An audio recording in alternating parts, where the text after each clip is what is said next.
All right, here we are, Taylor of Sound. We are over at the 75 Years of Porsche, presented by Cobble Beach.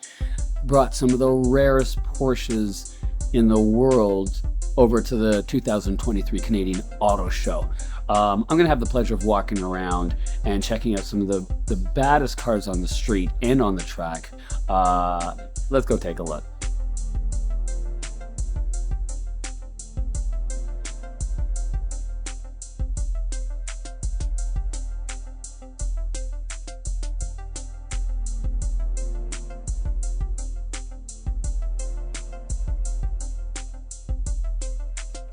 So please come and join us. You'll see cars like this, but one thing we have going on at the Concours this year that's very special, the restoration competition among all the Porsche dealers across Canada is culminating at Cobble Beach on September 16th. And it's going to be very special. Probably about 13 or 14 cars from the dealers network across Canada. And you're going to see some incredible pieces of art. And that's what all of these are. This particular exhibit has evolved from art in the automobile in our first year to what you see before you right now. And I hope you like it. We think. Taylor of Sound, how are you? I'm Rob. Rob, nice to meet you. Nice to meet you, buddy. So how long does it take to assemble and gather all these cars in one location? Just the collection of them started about 3 weeks ago. Okay. But the nice thing is we've got some great arrangements. TFX has been incredibly helpful, and they handle the cars with such precision and care. Yes. And as you know, if these are your special vehicles, you're very concerned about how they're going to be transported. That's right. So we really are very careful with that. And Reliable also has been good out of the US, out of Detroit. So, but you're right, moving the cars, collecting them is a big deal. And then 26th of February is the last day of the auto show. Right. Please come down and see it. What you're going to find is that at February 26th at 6 p.m., the doors close to the show. And by Tuesday morning, 1,000 cars are out of here. It's just, don't drive right around here. So.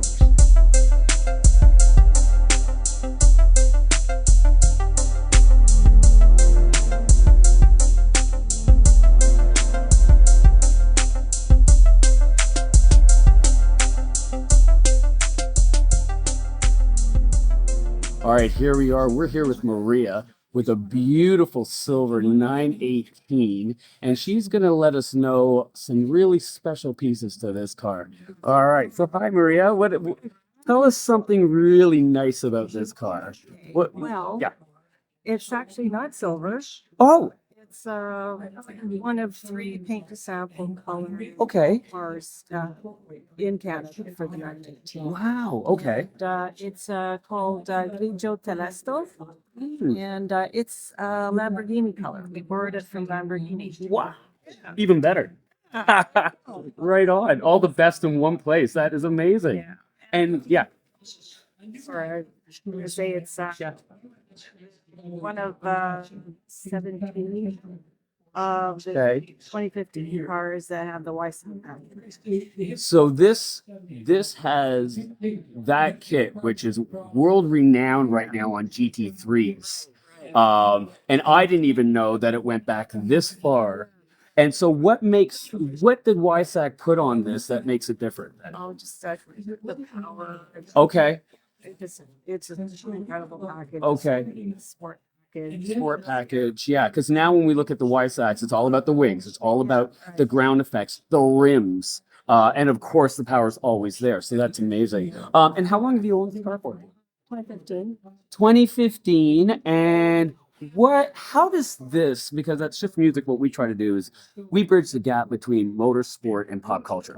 And one of the main things about pop culture is lifestyle. So, and I'm just going to come around there. So how does this fit your lifestyle? I like fast cars. Okay. I've been known to go on a track a few times. Good. Okay. And so you've taken this on the track. Okay. But I've taken other cars. Right. So She's a little special. yeah, I totally understand. So this might be maybe going to a friend's house Right. where you know that the driveway's clean and no kids are running around banging in the Right. cars and all these other sort of things. I totally get that. Sunday drives. There you go. There you go. And what about in terms of maintenance? Where do you take this to get maintained? Oh, that's to Porsche. Just Porsche will have everything ready to go. Amazing. Amazing. Okay.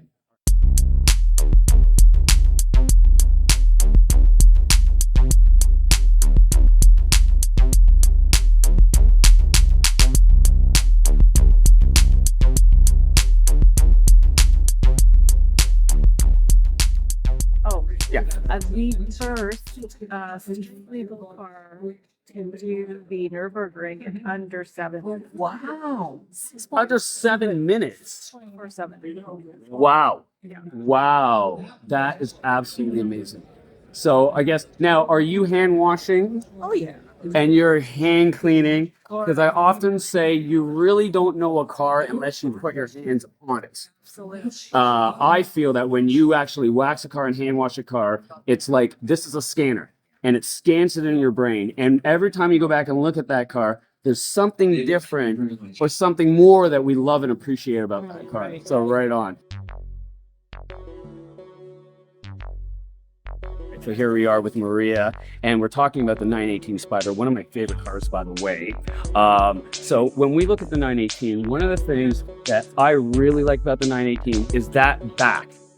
The jets, I think, is one of the most notable things about that car for me is the back end of that. The other thing I love about this car is the silhouette of that car. It's like sort of a stretched out, sexier beast. It really has that character and that difference in it that separates it from the rest of the Porsche family, shall we say. What I also like is how that 918 Spider at the back of it is highlighted in that yellow, which again pops that Lamborghini. What did you call it? What? Grigio Telesto. Grito? Grigio, Grigio? which is gray. Okay. Yeah. Telesto. Palesto. Stop. Telesto. There we go. Oh man, see, so we're Sexy. really, oh, it is. I can't say it right, but it definitely is. It definitely is. And the other thing I really love about this car, as I was saying before, is the bottom side sills. They are huge. They are huge. So when you're driving this car, and you said you haven't, you're not tracking it. No. You're not tracking it. It has been to the track once. It has been to the track. Okay. But once. Yeah. And Porsche will maintain this car for you. Have you had to replace the tires on this car yet? What possessed you to turn it on? No. No. Okay. Do you know what tires are on it right now? Are they Michelin? Well, we can check it out later. I'll check out the size on it. And can you tell me about the engine? Engine. Okay. It's a total of 895 horsepower. Yes. 280 is from the two electric motors. Right. Your mid-engine. Mid-engine. And the electric motors are situated up front. They can run up to 150 kilometers. Huh. Is it switching back and forth from those two? If you have it in E mode, it It will automatically, when it runs out of juice. Yeah.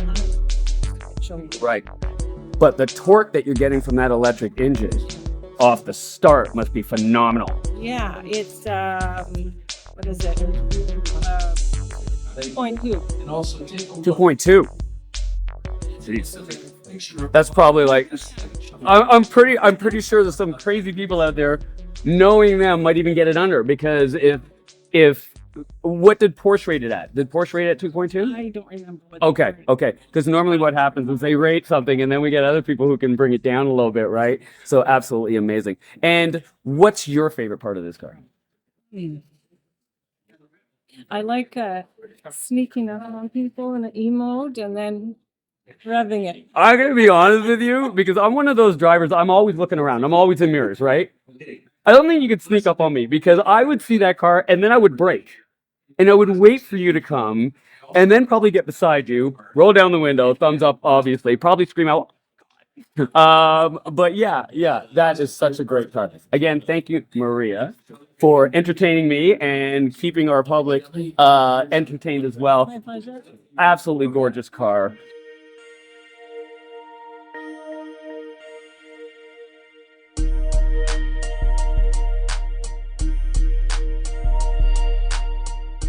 right, here we are with Rob from Cobble Beach, and we want to talk a little bit about the process of getting some of the cars here, what your favorite car is, and how it suits maybe your lifestyle. We want to get a little bit into how you sort of maneuver yourself through this lifestyle as well. Okay, so Brian, you, Yeah. you really hit me with the number one worst question to ask, which is, what is your favorite car here? Uh-huh.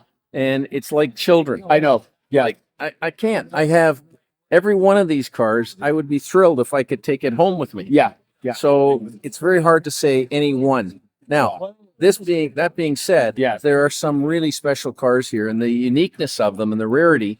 You have to read the legends to understand Yes. what they are specifically. Yeah. But there, for example, there's one car here that has the key, the ignition switch is on the right side of the driver's wheel. Okay. If you're a Porsche file, Yeah. you'll know that Porsche always has the ignition on the left side. Aha. It's the car that's right in our background, right behind Brian's head. There It's you that go. car. Okay. The only one, I believe, the only model that Yeah. they made with the ignition on the right-hand side. Okay. Another thing, these cars, they are so wonderful, and most of them are just incredible to drive. Right.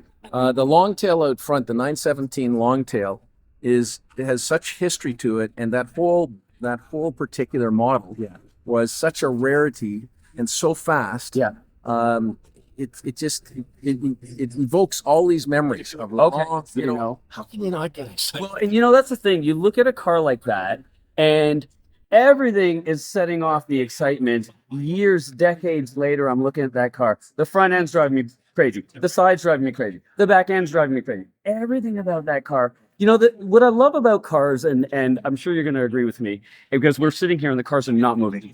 Okay. And I think that when a car is not moving and you're still very excited about that car, you're not driving it, but just the presence of that car says a lot. And Porsche really knows how to put a subtle presence in, with the exception of our glorious 918.